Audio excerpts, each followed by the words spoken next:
Welcome back to my crop talk your on YouTube channel and I am Himanshi once again with you. और आज मैं आपके साथ share करने वाली हूँ मेडिकल माइक्रोबायोलॉजी के कुछ इंपॉर्टेंट क्विज के क्वेश्चंस। तो चलिए ये एमसीक्यू टाइप क्वेश्चंस हैं, जल्दी से सॉल्व करते हैं। तो यहाँ पर फर्स्ट क्वेश्चन देख लेते हैं।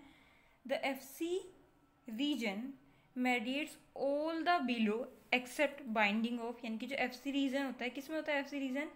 ये होता है हमारा एंटीबॉडीज़ में।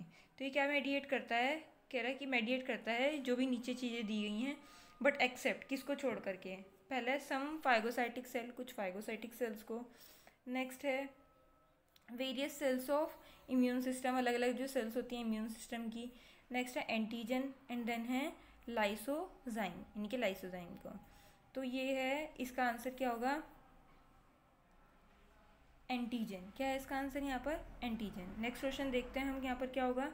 एन इम्यूनोग्लोबुलिन इज आ, यानी कि जो इम्यूनोग्लोबुलिन होता है वो क्या है? एक तरीके का ग्लाइकोप्रोटीन होता है। Glycoprotein, glyco mean sugar, protein means protein, यानी कि वो प्रोटीन प्लस शुगर का कॉम्बिनेशन होता है। नेक्स्ट क्वेश्चन देखते हैं। एन इपिटोप इज, यानी कि एक इपिटोप क्या है? एडजुवेंट है, एंटीजन डिटर्मिनेंट साइट है, एंटीजन है या फिर एंटीबॉडी है? तो इपिटोप होता है एंटीजन डिटर्मिनेंट साइट। क्या होती है ये? यस, ये वो रीजन होता है जहाँ से कोई भी एंटीबॉडी किससे बाइंड करने वाली है? एंटीजन से बाइंड करने वाली है, इसलिए इसको हम क्या बोलते हैं? एंटीजन डिटर्मिनेंट साइट, यानी कि इपिटोप। नेक्स्ट क्वेश्चन यहाँ पर देखते हैं हम क्या है। Vidal test, VIDAL, Vidal test is use for the susceptibility of, यानी कि जो विडाल टेस्ट है वो किसकी ससेप्टिबिलिटी के लिए या फिर किसको डिटेक्ट करने के लिए यूज होता है? थायराइड, ट्यूबरकुलोसिस, मलेरिया या फिर टीबी। विडाल टेस्ट में की वीडियो मैंने अपने चैनल पर पहले ही बनाई हुई है, और मेडिकल माइक्रोबायोलॉजी के वेरियस टॉपिक्स पर मैंने वीडियो एक आपको प्लेलिस्ट में मिल जाएगी। कौन सी प्लेलिस्ट? Yes, medical microbiology. और विडाल टेस्ट की जो आपको मिलेगी प्लेलिस्ट मेरे चैनल पर, वो कौन सी मिलेगी? माइक्रोबायोलॉजी प्रैक्टिकल्स के नाम से एक आपको प्लेलिस्ट मिल जाएगी, उस पर जा करके देख सकते हैं। तो ये देखिए, विडाल टेस्ट किसके लिए यूज़ होता है? टाइफॉइड के लिए यूज़ होता है। नेक्स्ट क्वेश्चन हम यहाँ पर देख लेते हैं। Which of the following pathogen causes leprosy in human, यानी कि लिप्रोसी एक डिजीज़ होती है, वो कौन सा माइक्रो ऑर्गेनिज्म कोज करता है? यहाँ पर ऑप्शन दिए हैं। Streptococcus pneumoniae, Lactobacillus acidophilus, Mycobacterium and then Bacillus leprae. तो ये इसका जो कॉजल ऑर्गेनिज्म होता है वो होता है माइकोबैक्टीरियम। ओके, कौन सा है? माइकोबैक्टीरियम। अगला क्वेश्चन देख लेते हैं। Confined to a specific area, यानी कि कहाँ से शुरू हो रहा है? स्पेसिफिक एरिया से शुरू हो रहा है, बट लेकिन पैथोजन फ्रॉम इट, यानी कि जिसके जो पैथोजन्स होते हैं, और देयर टॉक्सिन्स, और इसके toxins can spread to other area. कहाँ पर स्प्रेड हो सकता है? अदर एरिया में क्या हो सकते हैं? स्प्रेड हो सकते हैं। तो इसके ऑप्शन देख लेते हैं। स्पेक्टिसीमिया कहते हैं इस टर्म को, हम लोकल इन्फेक्शन कहते हैं या फोकल इन्फेक्शन कहते हैं, इनमें से कुछ भी नहीं कहते हैं। तो इसका आंसर होता है फोकल इन्फेक्शन। इसे हम क्या कहते हैं?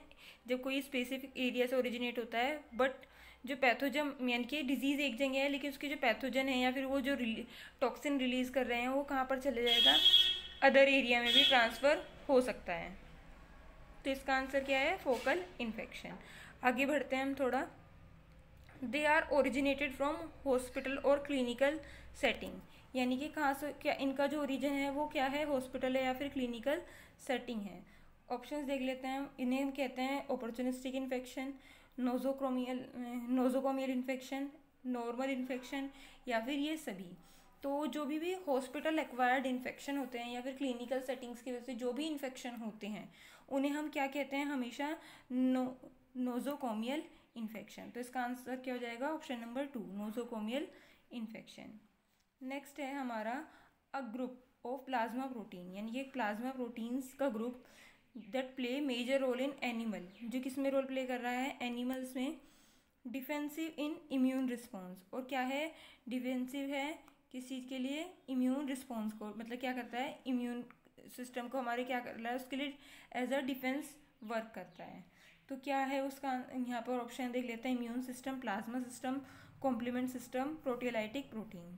तो इसका आंसर है यहाँ पर कॉम्प्लीमेंट सिस्टम। ये क्या होते हैं? ग्रुप होते हैं प्लाज्मा प्रोटीन के, जो कि क्या करते हैं? एक मेजर रोल प्ले करते हैं किसी भी एनिमल सेल के या फिर हम कह सकते हैं ह्यूमन सेल के, ह्यूमंस के बेसिकली, किसके लिए? इम्यून रिस्पॉन्स के लिए। नेक्स्ट है dengue fever was firstly characterize by American physician, यानी कि एक डेंगू रिस्पॉन्स है जो फर्स्टली कैरेक्टराइज किया था अमेरिकन फिजिशियन ने, उनका नाम क्या था?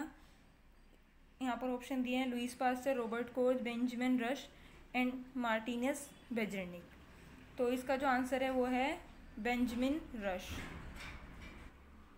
जी हाँ, बेंजामिन रश ही वो पर्सन थे जिन्होंने फर्स्टली कैरेक्टराइज किया था डेंगू फीवर को, और and he was a American physician. Next question है genetic material of dengue virus, यानी कि जो डेंगू वायरस होता है उसका जेनेटिक मटेरियल क्या होता है? तो जो डेंगू वायरस का जेनेटिक मटेरियल वो है सिंगल स्ट्रैंडेड आरएनए। क्या होता है याद रखना है, सिंगल स्ट्रैंडेड आरएनए। तो ये था हमारा छोटा सा quiz about medical microbiology. I hope कि ये क्विज आपके लिए हेल्पफुल रहेगा। If this video is helpful for you then don't forget to hit like button and also share with your friends. And also if you have any query you can clear it in comment section. And also tell me if you like this video or not in comment section. Thanks for watching. मिलते हैं next video में।